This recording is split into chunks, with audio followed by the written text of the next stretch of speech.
এই থেকে আমাদের চ্যানেলের একজন সাবস্ক্রাইবার তিনি ফোন করেছেন, একজন যুবক, যে যুবক মুর্শিদাবাদের প্রত্যন্ত গ্রামে পড়াশোনা করতেন, হায়ার সেকেন্ডারিতে ফার্স্ট ডিভিশন পেয়েছিলেন, আইটিআই থেকে পড়াশোনা করেছেন, পাশ করেছেন, তারপরে চাকরির জন্য হন্যে হয়ে ঘুরছিলেন।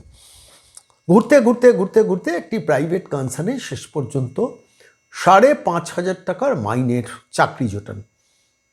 3 বছর ধরে 5,500 টাকা মাইনেতে কাজ করতেন, কিছু মাইনে বেড়েছিল, 5,700 টাকা তার মাইনে ছিল। সেই যুবকটি শেষ পর্যন্ত চেন্নাইয়ের ট্রেন ধরে। তার পরিচিত একজন থাকেন, তিনি বলেন আয় দেখি এখানে যদি চেষ্টা করে একটু বেটার কোনো চাকরির ব্যবস্থা করি।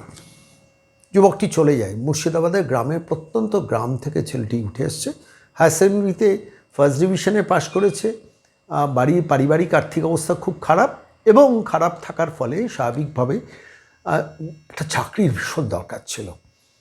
তাপে করতে করতে করতে করতে বর্ধমানে কোনো একটা জায়গায় 5,500 টাকার একটা মাইনেতে 3 বছর কাজ করে সে মাইনেটা হয় 5,700 টাকা। ঘর ভাড়া নিয়ে তাকে থাকতে হচ্ছিল, থাকা খাওয়া করে শেষ পর্যন্ত তিনি বাড়ির অমতে, বাড়িতে 2টি ছোট ছোট ভাই বোন আছে, বাবা মা আছেন, একজন পিসেমশাই বা কেউ একজন আছেন। যুবকটি বলছিল শেষ পর্যন্ত দাদা আমি চেন্নাইয়ের ট্রেন ধরি, খুব কষ্ট করে আমি 1 মাস কাটাই, তারপরে চেন্নাইয়ে আমি একটা কাজ জোটাই, এবং আজকে গত 4-5 বছর ধরে আমি চেন্নাইয়ের অদূরে একটা ছোট শহরে সেখানে আমি থাকছি। আমি বললাম যে ভাই আপনি মাইনে পান কত এখন? তো বলেন যে আপনি বিশ্বাস করবেন, আমি বলুন, বলে 42,000 টাকা মাইনে পাই, এবং তারপরে এক্সট্রা কাজ করলে তার জন্য আলাদা রেমুনেশন, আমার মাসে প্রায় 55,000 টাকা রোজগার। বলে আমি এখানে আছি, আমি বছরে 2বার বাড়িতে ফিরি, নিয়ম করে পরিবারের টাকা পাঠাই। আপনি ভাবুন, 42,000 টাকা মাইনে, এক্সট্রা কাজ করে, বলে আমার এক্সট্রা হাতের কাজ কিছু জানি, সেগুলো কাজ করে শেষ পর্যন্ত আমি 55,000 টাকা পাই। আমার এখানে ঘর ভাড়া 6,000 টাকা মতো লাগে, এবং খাওয়া থাকা দিয়ে আমার অনেক টাকা বাঁচে। আমি পরিবারে নিয়ম করে একটা নির্দিষ্ট টাকা পাঠিয়ে দিই। আমি এই কথা যখন শুনছিলাম, তার কিছুদিন বাদে রাজ্য বাজেট আমরা দেখলাম, এ রাজ্যের সরকার যুবসাথী ডিক্লেয়ার করলেন, মনে আছে যুবসাথী, এবং সেখানে কিটো 1,500 টাকা করে ভাতা দেব। এই যুবকটিকে আমি বললাম ফোন করে যে আচ্ছা আপনি তো রাজ্যের মুখ্যমন্ত্রী বেকার যুবকদের যুবসাথী দিচ্ছেন, আপনি ফিরবেন?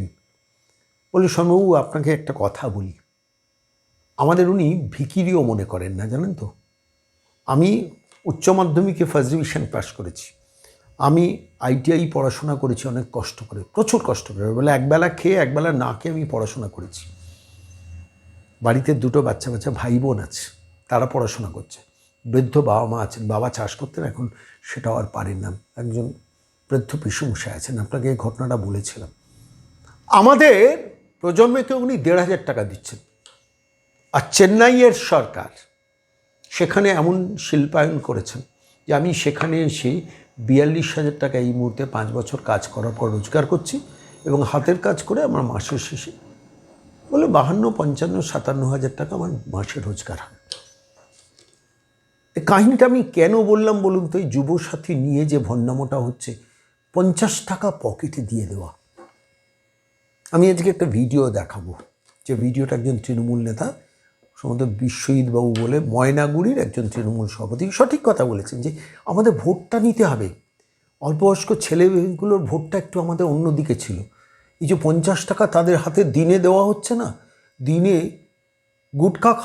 পান গুটখা খাওয়ার জন্য এদের এখন নেশা হয়েছে, তো গুটখা খাওয়ার জন্য এই টাকাটা তাদের দেওয়া যেতে পারে। আমি আজকে এই প্রতিবেদনটা পেশ করলাম যে এটা বিজেপি বলেনি, কিন্তু এটা সিপিএম বলেনি, আইএসএফ বলেনি, অন্য কোনো কংগ্রেস বলেনি, এটা অন্য কোনো রাজনৈতিক দল বলছে না, তৃণমূলের নেতা ময়নাগুড়ির সভাপতি বলছেন। আমি যার একটা ছোট্ট অংশ দিয়ে প্রতিবেদন শুরু করেছিলাম, আজকে এই মুহূর্তে এই প্রতিবেদনের শেষ পর্বে আমি তার পূর্ণাঙ্গ ভিডিওটা দেখাবো, কিন্তু তার আগে বলি, মমতা বন্দ্যোপাধ্যায় এ রাজ্যের বেকার ছেলেদের গুটখা খাওয়ার টাকা দিয়ে ভোট কিনছেন। বাংলার মানুষ ভাববে না, আপনারা যারা আমি এই প্রতিবেদন দেখছেন, কত বড় অসভ্য, বর্বর, ইতর একটা প্রশাসন, সরকার নবান্নে বসে না থাকলে আজকে বাংলার শিক্ষিত বেকার, স্কিল লেবার, আনস্কিল্ড লেবার, আনস্কিল্ডও হতে পারে। আজকে একজন রাজমিস্ত্রি এই পশ্চিমবঙ্গে রাজমিস্ত্রির কাজ করে যে টাকা পান, সেই রাজমিস্ত্রি কেরলে গিয়ে তার 3 গুণ টাকা রোজগার করেন। কেন? কিসের জন্য? কোন অপরাধে? কি অপরাধ করেছেন? বাংলা তার মেয়েকে নির্বাচিত করেছে বলে। আমি এই প্রশ্নটা করছি, আপনাদের কাছে করছি। 2026-এর নির্বাচন, এই মহিলাকে ক্ষমতা থেকে না তাড়ালে এই অবস্থাটার পরিবর্তন কিন্তু কিছুতেই হবে না। আমি যা বললাম, ময়নাগুড়ির সেই বিশ্বজিৎবাবুকে আমি ধন্যবাদ জানাবো। অন্তত অন ক্যামেরা তিনি স্পষ্ট সত্যি কথাটা বলেছেন যে অল্পবয়স্ক ছেলেদের ভোটটা নেওয়ার জন্য 50 টাকা ওদের বোঝাতে হবে যে এই গুটখা খাওয়ার টাকাটা তো দিদি দিচ্ছে, এবার ভোটটা বাবা তৃণমূলকে একটু দাও। তা নাহলে ওই গুটখা খাওয়াটাও তো তোমার, গুটখা খাওয়ার টাকাটাও তো তোমার জুটবে না। এর আগে মদ খাওয়ার জন্য পাউচ 28 টাকায় 49 রকমের মহুয়া ব্র্যান্ডের মদের পাউচ বিক্রি করেছেন না এ রাজ্য সরকার। সরকারি প্রশাসনিক ব্যবস্থায় ওয়েস্ট বেঙ্গল বেভারেজেস কর্পোরেশন তৈরি হয়েছে।